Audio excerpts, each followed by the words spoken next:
السلام علیکم دوستو، ہم ایک بار پھر آپ کی خدمت میں حاضر ہوئے ہیں ایک بہت ہی منفرد اور دلچسپ قصہ لے کر۔ ہم اس قصے کو پہلے سے ہی سنا رہے ہیں، اس چینل پر ہم نے اس کی 2 ویڈیوز پہلے سے ہی اپلوڈ کر دی ہیں۔ آج ہم اس کے تیسرے حصے کو بیان کریں گے اور یہ آخری بھی ہوگا، تو برائے مہربانی قصے اردو کے جہاں چینل کو سبسکرائب کر لیں اور بیل آئیکن کو دبا دیں تاکہ ہماری ہر نئی آنے والی ویڈیو آپ تک پہنچ سکے۔ تو کہانی شروع کرتے ہیں۔ جیسا کہ ہم پہلے بیان کر چکے ہیں کہ یہ ایک عورت کے قتل کے معاملے پر مبنی ایک کہانی ہے اور یہ ایک پولیس والے نوجوان کی کہانی ہے جو اس معاملے کو حل کر رہا ہے۔ تو اب ہم شروع کرتے ہیں۔ فریدہ نے آج رات یا کل صبح کی واپسی کا امکان ظاہر کیا ہے، ASI سکندر علی نے اپنے آفیسر کو بتایا۔ میں نے اسے کہہ دیا ہے کہ قادر بخش جیسے ہی واپس آئے اسے تھانے بھیج دیں۔ فریدہ نے کسی قسم کی تشویش کا اظہار کیا۔ اس کے آفیسر نے سکندر علی سے پوچھا۔ میں نے پوچھا، کیا تم نے اسے بتایا کہ پولیس کو اس کے خاوند قادر بخش کی تلاش کس سلسلے میں ہے؟ سکندر علی نے جواب دیا کہ نہیں، میں نے اسے اس بارے میں کچھ نہیں بتایا۔ اس نے پوچھا بھی نہیں۔ میں نے سوالیہ نظروں سے اس کی طرف دیکھا۔ پوچھا تھا، بڑے تشویش انداز میں پوچھا تھا۔ پھر تم نے کیا جواب دیا؟ میں نے فریدہ سے ایک خوبصورت بہانہ کیا۔ میں نے پوچھا، کیا بتایا تم نے پھر سکندر علی؟ اس نے کہہ کر یہ تسلی کرا دی۔ سکندر علی نے وضاحت کرتے ہوئے جواب دیا کہ ہمیں اطلاع ملی ہے قادر بخش چوری کے جانوروں کا کاروبار کرتا ہے، اسی سلسلے میں پوچھ گچھ کے لیے اسے تھانے بلایا جا رہا ہے۔ شاباش، میں نے اسے شاباش دی۔ تم نے واقعی بڑی خوبصورتی سے معاملے کو کور کیا ہے۔ میں بھی یہی چاہتا تھا، جب تک کہ قادر بخش ہمارے ہتھے نہ چڑھ جائے، ہمارے مشن کو کم از کم اس کی بیوی کی حد تک اوپن نہیں ہونا چاہیے۔ دوسری طرف کی کیا خبر ہے؟ سکندر علی نے پوچھا۔ میں نے کہا، میں نے وزیر علی کو بلایا ہے۔ میں نے جواب دیا۔ بابا جلال الدین کے ذکر پر یاد آیا ملک صاحب، وہ پرسوچ لہجے میں بولا۔ اسے آج جائے وقوعہ کا تنقیدی جائزہ لینا تھا، کوئی سنسنی خیز انکشاف کرنا تھا۔ سکندر علی، رات کی بارش کے بعد اب حالات ایسے تو نہیں رہے کہ کھرے کے کام کو مزید جاری رکھا جا سکے، میں نے ٹھہرے ہوئے لہجے میں کہا، لیکن مجھے اس بات کی تشویش بہرحال ہے کہ جلال الدین رپورٹ کرنے تھانے کیوں نہیں آیا۔ ادھر میری بات ختم ہوئی، ادھر کانسٹیبل افتخار میرے کمرے میں انٹری دی۔ میں نے کچھ دیر پہلے افتخار کو جلال الدین اور وزیر علی کی طرف روانہ کیا تھا۔ افتخار مجھے سلام کرنے کے بعد اٹینشن کھڑا ہوا۔ میں نے پوچھا، ہاں بھی کیا رپورٹ ہے؟ وزیر علی کو میں اپنے ساتھ لے آیا ہوں جناب۔ اور بابا جلالے؟ میں نے پوچھا۔ کھوجی جلال الدین کی حالت بہت خراب ہے جناب۔ کیوں، کیا ہوا؟ میں نے تیز آواز میں پوچھا۔ افتخار نے بتایا، وہ گزشتہ رات سے بخار میں پڑا ہے، ابھی بھی اس کا پورا بدن آگ جیسا ہو رہا ہے۔ میں اسے خود چیک کر کے آ رہا ہوں، حکیم جی نے دوا دی ہے۔ جلال الدین کو ٹھنڈ لگ گئی ہے، جلال الدین کا بخار ہلکا ہو جائے گا، حکیم نے کہا ہے۔ اب میری سمجھ میں آ گیا کہ بابا جلال الدین غائب کیوں ہیں، میں نے خود کلامی کے انداز میں کہا۔ یس سر، کہتے ہوئے کمرے سے باہر نکل گیا کانسٹیبل۔ تھوڑی دیر کے بعد وزیر علی میرے سامنے موجود تھا۔ میں نے کہا، بیٹھ جاؤ۔ وہ کرسی کھینچ کر بیٹھ گیا۔ اسے بالکل اندازہ نہیں تھا کہ میں نے اسے کس مقصد کے لیے بلایا ہے۔ اگر ایسی کوئی بات ہوتی تو اس کے چہرے کے تاثرات سے چھپی نہ رہتی۔ اس نے بیٹھتے ہی مجھ سے سوال کیا، تھانے دار صاحب، عابدہ کی لاش آج ہسپتال سے آ جائے گی؟ آج کا امکان تو ذرا کم ہی ہے، میں نے اس کی آنکھوں میں دیکھتے ہوئے جواب دیا۔ البتہ کل انشاءاللہ آ جائے گی۔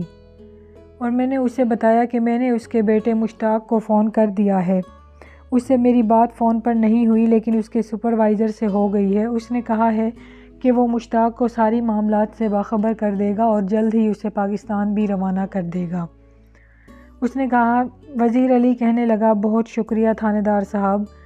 وہ نرمی سے بولا، عابدہ کے قاتل کے بارے میں کچھ پتہ چلا کہ نہیں؟ یہی پتہ چلانے کے لیے تمہیں یہاں بلایا ہے وزیر علی، میں نے اس کی آنکھوں میں دیکھتے ہوئے کہا۔ تم میری مدد کرو گے جناب، میں آپ کو پہلے بھی بتا چکا ہوں۔ پہلے کی بات چھوڑو وزیر علی، اب حالات مختلف شکل اختیار کر چکے ہیں، میں قاتل کے قریب پہنچ گیا ہوں، تم صرف تصدیق یا تردید کرنا۔ وزیر علی بے خبر رکھ کر اس پر ایک نفسیاتی حربہ آزمانا چاہتا تھا، اس کے دل و دماغ کا احوال واضح ہو سکے۔ میری بات سنتے ہی وہ چونکا۔ آپ کے خیال میں عابدہ کو کس نے قتل کیا ہے؟ وزیر علی نے مجھ سے پوچھا۔ میں نے جواب دیا کہ قادر بخش نے۔ میں نے بڑے ڈرامائی انداز میں کہا، میرا بھی یہی خیال ہے۔ اس کے منہ سے بے ساختہ یہ بات نکلی۔ پھر وہ الجھن زدہ نظروں سے مجھے دیکھنے لگا۔ قادر بخش نے اگر اسے قتل کیا ہے تو اسے جیل کیوں نہیں بھجوایا ابھی تک پکڑ کے؟ میں نے ٹھہرے ہوئے لہجے میں کہا، وزیر علی مجھے نہیں لگتا کہ تمہاری بہو کو قادر بخش نے قتل کیا ہے۔ جی؟ وہ حیران ہوا۔ ابھی تھوڑی دیر پہلے تو آپ کہہ رہے تھے۔ وہ بات میں نے تمہاری زبان کھلوانے کے لیے کہی تھی۔ وزیر علی میں نے اس کا جملہ مکمل ہونے سے پہلے ہی کہہ دیا، اور واقعی تم سچ اگلنے پر مجبور ہو گئے۔ لیکن آپ اتنے وثوق سے کیسے کہہ سکتے ہیں کہ قادر بخش قتل کی اس واردات میں ملوث نہیں؟ اس نے نہایت ہی مستحکم لہجے میں کہا، وزیر علی ویسے تو قادر بخش کے ہاتھ لگنے کے بعد ہی حقیقت معلوم ہوگی، لیکن مجھے پتہ چلا ہے کہ جب عابدہ کا قتل ہوا قادر بخش یہاں نہیں تھا، وہ رائے پورہ میں تھا ہی نہیں۔ عابدہ کو قتل کیسے کر سکتا ہے؟ کیا آپ کو یقین ہے کہ عابدہ کے قتل کے وقت قادر بخش رائے پورہ میں نہیں تھا؟ میں نے بتایا ہے نا، مجھے کہیں سے اس بات کا پتہ چلا ہے، میں نے وضاحت کرتے ہوئے کہا۔ تصدیق تو اس وقت ہوگی جب قادر بخش واپس رائے پورہ آئے گا۔ اس کی بیوی فریدہ نے بتایا کہ وہ آج شام کسی وقت آ جائے گا۔ وہ یہاں سے گیا کب تھا؟ وزیر علی نے پوچھا۔ میں نے بتایا اسے کہ عابدہ کی موت سے 9-10 گھنٹے پہلے وہ اپنی بھیڑ بکریوں کے ہمراہ رائے پورہ سے روانہ ہو گیا تھا۔ قادر بخش اور فریدہ تم سے 3 گھر کے فاصلے پر رہتے ہیں۔ یہ بات میری سمجھ میں نہیں آ رہی کہ تم ان کے معاملات سے اتنے بے خبر کیوں ہو، جبکہ تم قادر بخش اور عابدہ کے درمیان چلنے والے چکر سے اچھی طرح واقف ہو۔ دراصل اس بے خبری کی وجہ یہ واقفیت ہے، وزیر علی ٹھہرے ہوئے لہجے میں بولا۔ جب سے مجھے قادر بخش کے کرتوتوں کا پتہ چلا تھا، مجھے اس سے نفرت ہو گئی اور میں نے اس پر دھیان دینا ہی چھوڑ دیا۔ میں نے اسے کہا، حالانکہ تمہیں اس پر زیادہ دھیان دینا چاہیے تھا، تمہارے گھر کی عزت کا سوال تھا، اور مشتاق اپنی بیوی بچوں کو تمہارے ہی بھروسے چھوڑ کر گیا تھا۔ وزیر علی تھوڑا شرمندہ ہوا اور اس نے کہا، ہاں مجھے پہلے ہی کوئی قدم اٹھانا چاہیے تھا، لیکن اب کیا ہو سکتا ہے؟ اب نہ تو عابدہ واپس آ سکتی ہے اور نہ ہی فاخرہ کی ماں، لیکن اس کے قاتل کو پھانسی لگ جائے تو مشتاق اور فاخرہ کے نقصان کی تلافی پھر بھی نہیں ہو سکے گی۔ وہ بھرائی آواز میں بولا۔ اس کی افسردگی کو میں اچھی طرح محسوس کر رہا تھا۔ حکیم جی کا کہنا۔ پھر اس کے بعد میں نے اسے جانے کے لیے کہا اور میں خود جلال الدین کا پتہ کرنے کے لیے اس کے گھر روانہ ہو گیا۔ میں نے جلال الدین حکیم کے مطابق اب اس کا بخار پہلے سے کچھ کم ہو گیا تھا، جیسا کہ حکیم نے کہا تھا کہ رات تک دوا کا اثر ہوگا اور بخار کم ہو جائے گا۔ اس لیے بابا جلال الدین اب ہوش و حواس میں تھا اور بات کرنے کے قابل بھی تھا۔ اس نے مجھے دیکھتے ہی بے حد معذرت کی اور اٹھ کر بیٹھنے لگا۔ میں نے اسے دوبارہ بستر پر لٹا دیا اور تسلی دی، کسی معذرت کی ضرورت نہیں جلال الدین، تم اس قابل ہی نہیں رہے کہ تھانے آ سکتے، اور یہاں تک کہ کھرا نکالنے کا تعلق ہے تو گزشتہ رات ہونے والی بارش نے اس کہانی کو ہی ختم کر دیا۔ آپ بالکل ٹھیک کہہ رہے ہیں ملک صاحب، میں نے کہا، کہانی اختتام پذیر ہو گئی۔ اس کے آخر کے چند تحیر امیز واقعات میرے علم میں نہیں آ سکے، وہ واقعات میں تمہاری زبانی سنوں گا۔ وہ زیر لب مسکرایا اور مسکراہٹ میں بڑی معنی خیزی تھی۔ میں نے ٹھہرے لہجے میں پوچھا، جلال الدین، اگر گزشتہ روز تم نے جو کھرا اٹھایا اس کے نتائج بعض حصوں میں تمہیں الجھن میں ڈال دیا، تم کس خاص حوالے اور کسی حتمی رائے تک نہیں پہنچ پا رہے تھے، مجھے بتاؤ ایسی کیا بات تھی؟ چند لمحوں کی خاموشی کے بعد اس نے کہنا شروع کیا، ملک صاحب، میں نے اس جگہ کا جائزہ لیا اور اپنی تجربے کی بنیاد پر اس کنویں کے قریب مقتولہ عابدہ کسی جاندار عورت سے لڑی تھی۔ کسی عورت سے؟ میں نے چونک کر دیکھا۔ وہ کمزور سی آواز میں بیان کو آگے بڑھاتے ہوئے بولا، جی ملک صاحب، اور اسی نکتے نے مجھے الجھا کر رکھ دیا۔ جائے واردات پر جہاں مقتولہ کی ٹوٹی ہوئی چوڑیوں کے ٹکڑے اور دیگر اشیاء پڑی ملی ہیں، وہاں 2 افراد کا کھرا بڑے واضح نظر آیا ہے۔ پاؤں کے ان نشانات سے پتہ چلتا ہے کہ وہ دونوں افراد ایک دوسرے سے الجھتے رہے ہیں۔ اور میری ماہرانہ آنکھیں نے یہ دیکھنے پر مجبور ہو گئی اور ان سے نتیجہ نکال لیا کہ وہ دونوں 100% عورتیں ہی تھیں۔ عورتوں کے پاؤں کے مخصوص دباؤ کے باعث ان کا کھرا مردوں کی بنسبت مختلف ہوتا ہے۔ مجھے سمجھنے میں دیر نہیں لگی۔ ان میں سے ایک کھرا تو مقتولہ عابدہ کا تھا، دوسرا کسی صحت مند اور توانا عورت کا تھا۔ وہ لمحے بھر کو خاموش ہوا۔ میں نے وزیر علی کے گھر سے لے کر جائے وقوع تک کے راستے کو اچھی طرح کنگالا۔ اس نے پھر سے کہنا شروع کیا، اس راہ میں مجھے مقتولہ کے قدموں کے نشانات ملے تھے، لیکن میں نے جس طاقتور عورت کا بھی ذکر کیا ہے اس کا کھرا وہاں کہیں نظر نہیں آیا تھا، جس کا مطلب ہے کہ وہ کسی اور راستے سے کنویں پر آئی تھی۔ جلال الدین اس بیان میں ایک مرتبہ پھر خاموش ہوا۔ میں نے اسے مخاطب کیا، یہ بات تم کس بنا پر کہہ رہے ہو کہ دوسری عورت بڑی جاندار، طاقتور اور صحت مند تھی؟ اس کے پاؤں غیر معمولی سائز اور مخصوص دباؤ کے باعث بڑے تھے، جلال الدین نے کہا۔ مجھے یقین ہے کہ وہ عورت ہاتھ پاؤں کی مضبوط ہوگی۔ یہ کھرے کی بعض تکنیکی نزاکتیں ہیں جو میں وضاحت سے نہیں سمجھا سکتا ملک صاحب۔ فی الحال ایسی کسی وضاحت کی ضرورت ہے اور نہ ہی تمہاری صحت اجازت دیتی ہے، میں نے جلال الدین سے کہا۔ تم یہ بتاؤ اس صحت مند کھرے نے اور کیا کیا راز اگلے ہیں؟ سکندر علی دم سادے خاموش بیٹھا تھا جو میرے ساتھ آیا تھا۔ میں نے محسوس کیا کہ جلال الدین کے انکشاف نے اسے گہری سوچ میں ڈال دیا ہے۔ کھوجی بابے نے میرے استفسار میں تھوڑی کوشش کی اور محنت کے بعد اس عورت کا کھرا بھی پکڑ لیا۔ وہ کھیتوں کے اندر سے ہوتے ہوئے وہاں پہنچی تھی اور پھر اسی راستے سے واپس بھی گئی تھی، لیکن وہ کہاں سے چل کر جائے وقوع تک پہنچی؟ میں نے پوچھا۔ وہ واپس کہاں گئی؟ وہ جہاں سے آئی تھی واپس وہیں پہنچی، وہ بولا۔ میں نے اس کے کھرے کا تعاقب کرتے ہوئے ایک ایسے گھر تک پہنچا جو عابدہ کے گھر سے 3 مکان کے فاصلے پر واقع ہے۔